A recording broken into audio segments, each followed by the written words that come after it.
নমস্কার, অপর্ণা টেস্টি ওয়ার্ল্ডের সকল দর্শক বন্ধুদের অনেক অনেক স্বাগত। বন্ধুরা, আজকে আমি নিয়ে এসেছি তোমাদের কাছে একেবারে সিম্পলভাবে বাঁধাকপির রেসিপি। তবে আজকের এই বাঁধাকপির রেসিপিতে আমি কোনো মশলা ব্যবহার করব না। চলো তাহলে কিভাবে রান্না করা যাক দেখা যাক। তো প্রথমে দেখো, ডুমু ডুমু করে বড় একটা সাইজের আলু আমি কেটে ধুয়ে পরিষ্কার করে নিয়েছি।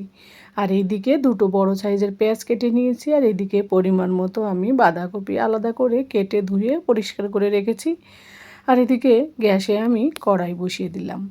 দেওয়ার পর আমি দিয়ে দিলাম এর মধ্যে পরিমাণ মতো সর্ষের তেল। পুরো রান্নাটা করব সর্ষের তেলে। আর এদিকে একটা হাফ কাঁচা পাকা টমেটোও কেটে রেখেছি। তো এখন তেলটা গরম হলে এর মধ্যে আমি দিয়ে দেব পাঁচফোড়ন। এই ফোড়নে যদি পাঁচফোড়ন দেওয়া হয়, পাঁচফোড়নের একটা গন্ধ থাকে, সেই গন্ধে কিন্তু বাঁধাকপির স্বাদ আরও দ্বিগুণ বেড়ে যায়। তাই আমি ফোড়নে পাঁচফোড়ন দিলাম আর দিলাম একটা শুকনো লঙ্কা। দেওয়ার পর আমি ওই আলুগুলো কেটে রেখেছি যে, সেই আলুগুলো দিয়ে একটু লবণ দিয়ে ঢাকা চাপা দিয়ে নরম করে আলুগুলোকে ভেজে নেব। আজকের এই বাঁধাকপির রেসিপিতে আমি কিন্তু বাঁধাকপি সিদ্ধ আলাদাভাবে করব না, সরাসরি রান্না করব। আর আলুগুলো যাতে জলদি সফট হয় ওই কারণে আলুগুলোকে আমি একটুখানি ভেজে নিচ্ছি আলাদা করে। আর এই বাঁধাকপির মধ্যে এই যে আলুগুলো দেব, এই আলুগুলো খেতে খুব সুন্দর হবে, সেই কারণে আলুগুলোকে নরম করে আমি ভেজে নেব। তো হাফ ভাজার পর আমি এর মধ্যে ওই কেটে রাখা পেঁয়াজগুলো দিয়ে দিচ্ছি। এবার আলু আর পেঁয়াজ একটু আমি ফ্রাই করে নেব আলাদা করে, যতক্ষণ না এর মধ্যে থেকে আর কি কাঁচা ভাবটা না যায়। তো এবার আমি এর মধ্যে দিয়ে দেব পরিমাণ মতো কালারের জন্য হলুদ, দিয়ে ভালো করে আমি পেঁয়াজ আর এই আলুগুলোকে মিশিয়ে নেব। তো হলুদ দিলে একটু কালারও আসবে। আমি যেহেতু কাশ্মীরি লঙ্কার গুঁড়ো ব্যবহার করব না, তাই হলুদ দিয়েই রান্নাটা পুরো কমপ্লিট করব। তো দেখো, হলুদ দেওয়ার পরপরই কালারটা কত সুন্দর হচ্ছে। আর এটা পুরো একদম গ্রামের দেশি খাঁটি হলুদ, তো ওই কারণে কালারটা খুব সুন্দর আসে। তো এইভাবে আলু আর পেঁয়াজ কিছুক্ষণ ভাজার পর আমি এর মধ্যে ওই যে কেটে রেখেছি আধা পাকা কাঁচা টমেটো, ওই টমেটোটা দিয়ে দিলাম। দেওয়ার পর টমেটো দেওয়ার পর তারপর ওর মধ্যে আমি বাঁধাকপিগুলোও দিয়ে দিলাম। একসঙ্গে সব কিছু এবার ফ্রাই করব।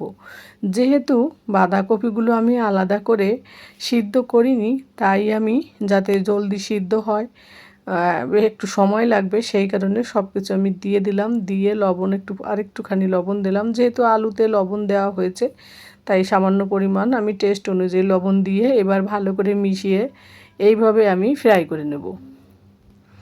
তবে হ্যাঁ, এটাকে কিন্তু আমি আর জল দেব না, এইভাবে ঢাকা চাপা দিয়ে আস্তে আস্তে করে 5 মিনিট পর পর অন করে আর কি ঢাকনাটা খুলে তারপর আবার নাড়াচাড়া দিয়ে এইভাবে আমি সম্পূর্ণটা ফ্রাই করব, যতক্ষণ না এর মধ্যে থেকে কাঁচা ভাবটা না যায়।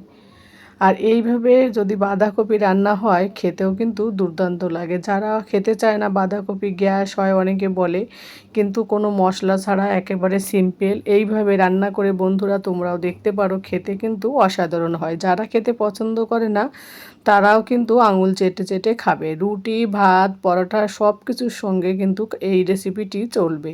রাতে ডিনার কিংবা ব্রেকফাস্টের সঙ্গে কিংবা লাঞ্চে সব সময় খাওয়া যাবে। আর টিফিন বক্সেও কিন্তু রুটি পরোটার সঙ্গে দেওয়া যাবে। তো দেখো, কথা বলতে বলতে আমার কিন্তু রান্নাটা কমপ্লিট হয়ে এসছে। আর কালারটা কত সুন্দর এসেছে। আমি কিন্তু কোনো কালার ব্যবহার করিনি, হলুদ ছাড়া কোনো মশলা ব্যবহার করিনি, কিন্তু দেখতে দেখো কতটা সফট আর আর খেতেও কিন্তু খুব সুন্দর হয়েছিল। তো রান্না কমপ্লিট করার পর আমি তোমাদের একটা প্লেটে সার্ভ করে দেখাচ্ছি বন্ধুরা। তো দেখো, একদম সিম্পলভাবে আজকের আমার এই বাঁধাকপির রেসিপিটি যদি তোমাদের ভালো লাগে অবশ্যই একটা লাইক করে দিও এবং একটা কমেন্ট করে দিও। আর বন্ধুরা, তোমরাও বাড়িতে আমার মতো এইভাবে সিম্পল সহজভাবে রেসিপিটি বানাতে পারো। আমার চ্যানেলে সবসময় আমি সহজ সিম্পল হেলদি রেসিপি দেওয়ার চেষ্টা করি। তো যারা নতুন বন্ধুরা প্রথমবার ভিজিট করলে যদি ভালো লাগে তাহলে আমার চ্যানেলটিকে সাবস্ক্রাইব করে দিয়ে আমার পাশে থেকে যেও, আর পাশে থাকা বেল আইকনটি প্রেস করে দিও। তাহলে প্রতিদিন আমি যে ভিডিওগুলো দেব সেগুলো সবার আগে তোমাদের কাছে পৌঁছে যাবে। তো সকলে ভালো থাকো, সুস্থ থাকো, সাবধানে থাকো। দেখা হবে পরবর্তী রেসিপিতে।